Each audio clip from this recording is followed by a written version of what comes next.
The Brahmas at the Roughnecks, San Antonio, a 3-point road favorite. Totals are lowest of the weekend at 40, but the forecast looking favorable for this under. 78, but with an 80% chance of rain, some afternoon thunderstorms could produce 30-mile-an-hour wind gusts. So if you like unders, this might be your spot. Let's take a look at the San Antonio offense here.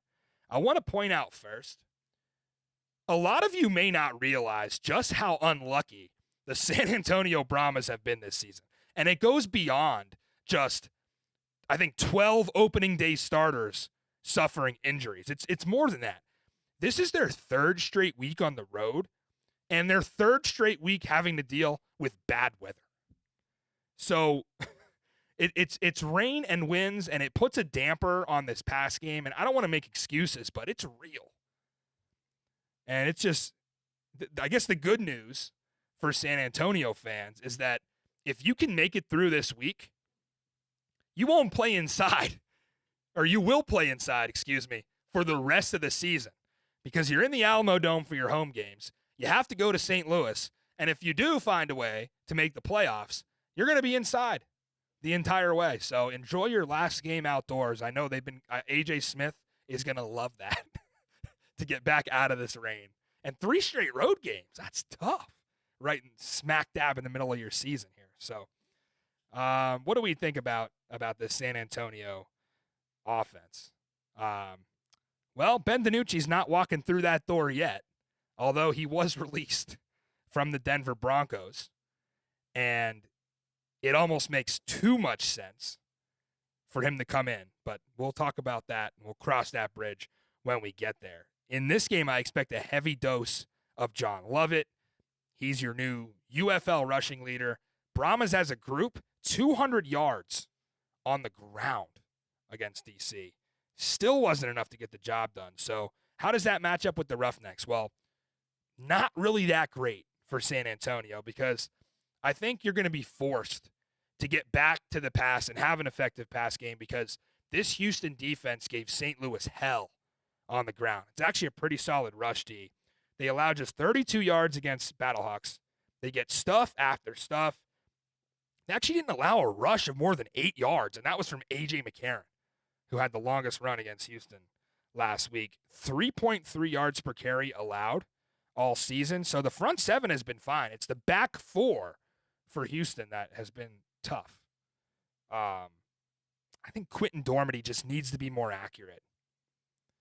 I mean, 4 interceptions in what, 3 starts now? The last 2 games, and maybe it's the wet ball, but 79 pass yards is not going to cut it. When you're playing for A.J. Smith, they're going to have to get John Trey Kirkland and Marquez Stevenson back to their winning ways. And even if that is maybe just a short pass game, the bubble screens, the inside stuff, some end arounds, like anything to get these guys in space, right? I think A.J. Smith's offense right now is lacking a mobile quarterback. I think they're a mobile quarterback away from potentially being a playoff team. And I wouldn't be shocked if you saw the debut of Kevin Hogan, who came on a few weeks ago for them when Garbers went out. He's more of a runner. Looked at his rushing stats when he was back at Stanford playing for David Shaw, and he was averaging like 320 to 325 a season in college. So I guess they also have Jaden DeLara as their third-string quarterback who they brought on. So I wouldn't be shocked to maybe see a little wrinkle from AJ, but yeah, Dormady's just he's not Chase Garbers in the sense where he can use his legs all that much. So I still give a slight edge to the Brahmas offense, and it's really about one thing for me. Even with Quentin Dormady back there, they've only given up 7 sacks in 6 games. Phenomenal job by Andre Gurode and co. So where the Brahmas gain the real edge for me here is against the Houston offense. This Houston offense is lost without a map at this point. I don't know what will work, because the Mark Thompson thing has not worked out. Write that off. And you could point the finger at Mark. You could point it at the O-line. A lot of people pointed it at the coaching staff. not being able to run out of certain personnel packages and things. And there's a lot of blame to go around as to why this high-powered rushing attack has not worked. But regardless, it's been ineffective. So that's all we have to go off of. And Will Reed's defense for San Antonio doesn't give up points. They don't give up rushing yards. Third in the league in scoring. That's right behind Birmingham and St. Louis. Look at what Houston did against those two defenses. I think they had 9 offensive points against Birmingham and 6 offensive points against St. Louis. So they just don't score against good defenses. I expect more of that here against St. Louis. Houston's the most penalized team in the league. We went over that last week. Not a surprise. They don't have a star on offense. I mean, if you're a casual, go ahead. Name a Houston Roughneck. Good luck. And that's the reason they've only been to the end zone 9 times in 6 games, averaging just 14 points a game. So not a good spot for them against San Antonio, who's got 2 stud linebackers with Beckett and Williams. Last week we pointed out that San Antonio was missing their top 3 corners. I think this week they're getting 2 of those guys back. They're getting healthier. I didn't see Delonte Scott on the injury report.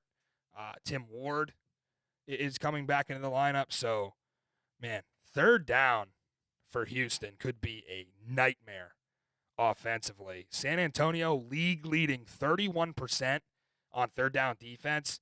They get to the quarterback at the 2nd highest rate in the UFL. And honestly, that all leads to this being another disaster for Houston offensively. It's why I'm going San Antonio straight up. I'm taking the 3. Odds makers, I don't know, Zook, what it is here. Odds makers seem to be like super low on the Brahmas. And this started in the preseason, right from the jump. 13-1 odds to win the UFL championship. What was that looking back?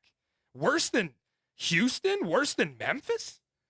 And I did make the argument then that it's because they played in the tougher conference, but still. I mean, they were below Arlington. So I just feel, I don't know what it is with odds makers. I think they've been married to this underrating of San Antonio. I mean, think about it. Zook, they were a pick'em against Michigan. They won by 10 points. They were a 2-point favorite against Arlington. Won by 10 points.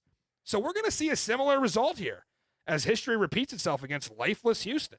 I don't know if you agree with that, but that just seems, I don't know why this team's so underrated. Yeah, I agree. They shouldn't be underrated. That offense is very explosive. Yeah. They don't really have the same quarterback play, but they are turning the ball over less than they did last year too. I'm taking the XFL sweep for the week. We're getting extreme.